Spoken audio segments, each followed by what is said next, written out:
Simba का साहसिक सफर। एक घने जंगल के बीच एक नन्हा शेर का बच्चा रहता था जिसका नाम सिम्बा था। सिम्बा बहुत जिज्ञासु और निडर था, लेकिन अभी तक उसने जंगल के बाहर की दुनिया नहीं देखी थी। उसकी माँ हमेशा कहती, सिम्बा, बाहर की दुनिया बहुत खतरनाक है।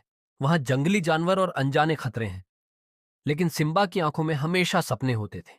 वह बड़े बड़े पेड़ों के पार जाना चाहता था, जहां सूरज की किरणें चमकती थीं और नदियां बहती थीं। एक दिन वह अपने दोस्तों के साथ जंगल में खेलने निकला। उसके दोस्त थे टिमोन, एक छोटा सा मेरकट, और पुम्बा, एक हंसमुख जंगली स्वर।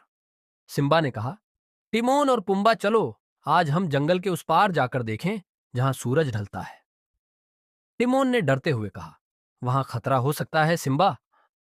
लेकिन पुम्बा ने हंसते हुए कहा, डरने की क्या बात है, हम साथ हैं। तीनों दोस्त साहस बटोरकर निकल पड़े। रास्ते में उन्हें बड़े बड़े पेड़, सुंदर फूल और कई रंग बिरंगे पक्षी मिले। सिम्बा का दिल खुशी से भर गया।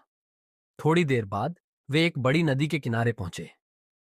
नदी के उस पार जंगल का सबसे डरावना हिस्सा था, जहां कभी कोई नहीं जाता था।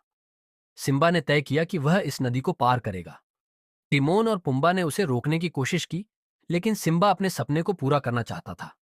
उसने नदी में छलांग लगाई और तैरकर पार किया।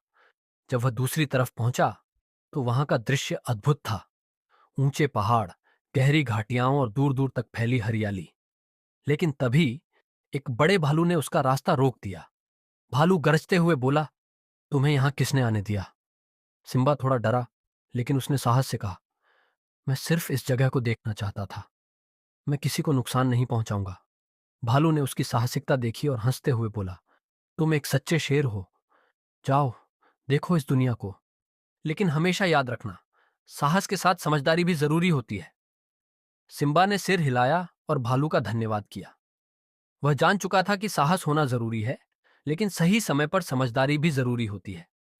उसने अपनी यात्रा पूरी की और अपने दोस्तों के साथ घर वापस आया। उस दिन से सिम्बा को जंगल में एक बहादुर और समझदार शेर के रूप में पहचाना जाने लगा।